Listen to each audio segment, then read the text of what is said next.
صدق الله العظيم. سبحان ربك رب العزة عما يصفون وسلام على المرسلين والحمد لله رب العالمين. الفاتحة. Vessalatu vesselamu ala Resulina Muhammedin ve ala alihi ve sahbihi ecmaîn.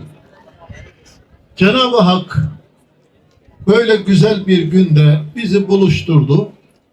Kendisini ziyarete giden kardeşlerimizi uğurlamak üzere bir araya geldik. Kabe'ye giren emindir, emanettir, güvendedir, huzurdadır der. Akabinden de der ki Kabe'ye gitmek gücü yetenler için Allah'ın onun üzerindeki farz hakkıdır der. Yani gücü yetenlerin Mekke'ye gidip Kabe'yi ziyaret etmesi, Cenab-ı Peygamber Efendimizin yaptığı şekilde hac ibadetini yapması bütün Müslümanlar üzerine men isteda kaydıyla, yani gücü yetenlere farzdır der Cenab-ı Hak. Şimdi kıymetli hacı efendiler, hacı hanımlar, yola çıkıyorsunuz. Artık bundan sonra gözünüz geride kalmasın. Siz yönünüzü döndünüz o tarafa yönünüz olsun ve devam edin. Buralardan yana emin olun, biz buralardayız. Evladı iyaliniz, çoluk çocuğunuz, yakınlarınız ya da endişesini duyduğunuz belli şeylerden yana gözünüz kalmasın. Ümmeti Muhammed sizin arkanızda, sizin yanınızdadır memleketimizde. Gönlünüz rahat olsun. Siz bundan sonra kendinizi yapacağınız hac ibadetine verin. Hatırlarsanız seminerde şöyle demiştim. Bundan sonra düşüneceğimiz nedir? Ben hacıyım, yolculuğa çıkıyorum. Ben ibadet için yola çıkıyorum. Bundan sonra ben ibadetteyim. Şu andan itibaren siz tıpkı namaza dururken elinizi kaldırıp tekbir alıp namaza girdiğiniz gibi hac ibadetine artık girdiniz. Şu andan itibaren kendinizi hacı olarak görün ve dönünceye kadar ibadette sayın kendinizi. Her haliniz ibadet bundan sonra. Yürümeniz, konuşmanız, gezmeniz, Kabe'yi seyretmeniz, birbirinizle sohbet ederken sohbet esnasında Allah'ın ve Peygamberinin sevmediği şeylere bulaşmamanız gibi çeşitli kurallara, güzelliklere uyarak kendinizi hacı olarak görün. Arafat'ta sakın, Arafat'ta gaflet yok. Arafat'ta unutmak yok. Arafat'ta ibadetsiz olarak bulunmak yok. İbadet duygusu olmadan, tefekkür olmadan, inanç, iman olmadan bulunmak yok. Onun için Arafat'ta dururken bile uykunuz geldi, farz edin şöyle bir hafifçe şekerleme yapsanız bile o uykunuzu ibadet olarak değerlendirin. Arafat sizin hac ibadetinizin özüdür.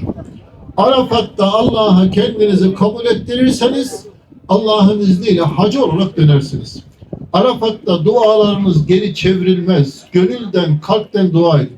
Onun için kendinize dua edin, evladı iyalinize dua edin, akrabayı talukatınıza dua edin, komşularınız için dua edin, içinde yaşadığımız şehrimiz için dua edin ve ülkemiz için dua edin ve özellikle Müslüman kardeşlerimizin cümlesi için dua edin. Bilhassa dünyanın belli coğrafyalarında zulüm altında olan, sıkıntıda olan, düşmanlarının zulmüyle burun buruna mücadele eden, omuz omuza birbirleriyle kenetlenmiş, düşmana karşı mücadele eden kardeşlerimize, bilhassa Filistin'de ve Doğu Türkistan'da, Myanmar'da, Keşmir'de vesaire İslam biladında bu sıkıntıları yaşayan kardeşlerimiz için dua edin. Bilhassa duanın geri çevrilemeyeceği mekanlar var. Onlardan en önemlisi Arafat'tır. Arafat'ta bol dualarla bulunun. Arafat vakfesini yapın. Ondan sonra farz tavafını da yerine getirdikten sonra hacı oluyorsunuz inşallah. Cenab-ı Hak hayırlı mübarek etsin. Hepinizin haccını mebrur eylesin. İbadetlerinizi makbul eylesin. Kalbinizi, gönlünüzü kendi sevgisi, imanı ve aşkı doldursun. Peygamberimiz Efendimiz Aleyhisselatü Vesselam'ın da Medine'de komşusu olarak onun da sevgisini ve hoşnutluğunu kazanmış olarak geri ülkemize, ailenize, çoluk çocuğunuza dönmüş olasınız. Yolculuğunuz hayırlı, mübarek olsun. Cenab-ı Hak her türlü elemden, kederden saklayarak ibadetinizi yapıp geri şehrimize, evlerinize dönmenizi diliyoruz, dua ediyoruz. Allah'a emanet olun. Hayırlı yolculuklarınız olsun. Sağ olun, var olun. Bismillahirrahmanirrahim. Elhamdülillahi Rabbil alemin. Vessalatu vesselamu ala eşrafil halqi vel murselin. Ve ala alihi ve ashabihi ecma'in. Ve men tebi'ahum bi ihsanin ila yevmiddin. Allahümme Rabbena ya Rabbena teqabbel minna inneke entes semi'ul alim. Subhanellezî sahhara lena hâdâ ve mâ kunnâ lehu muqrinîn ve innâ ilâ rabbina lemunqalibûn. Allahümme innâ nes'eluke fî seferina hâdâ el-birre ve't-tekvâ ve minel amel mâ terdâ. İlahi ya Rabbel âlemîn. Rabbi, Beytini tavaf etmeyi, Arafat'ta vakfeye durmayı, Muzdelife'de vakfeye durarak, şeytanı taşlayarak, Beytini tavaf ederek hac vazifelerini en güzel şekilde yerine getirmeyi kardeşlerimize nasip eyle ya Rabbi. Efendim, bu senede çıkmadı Kurra'da diye üzülen kardeşlerimize de seneye Kurra'da çıkmayı eyle ya Rabbi. Ümmeti Muhammed'e birlik ve dirlik ihsan eyle ya Rabbi. Müslümanların kalplerini sevgiyle, merhametle, muhabbetle yeniden fırsat verme. Ümmeti Muhammed'i, İslam'ı, Kur'an'ı senin fırsat verme ya Rabbi. Düşmanlarımıza fırsat verme ya Rabbi. Filistin halkını selamete çıkar ya Rabbi. Doğu Türkistan'daki Müslüman kardeşlerimizi selamete çıkar ya Rabbi. Gönül coğrafyamızda mazlum ve mağdur durum çıkar ya Rabbi. Buyurun kelime-i şehadet.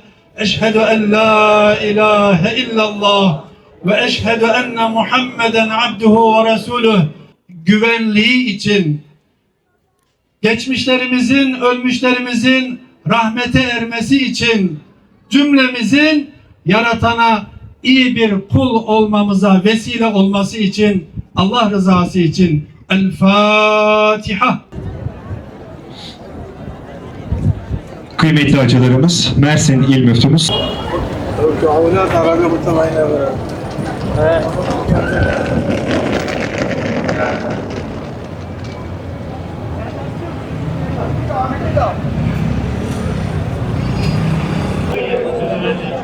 Ya görüşeceğiz.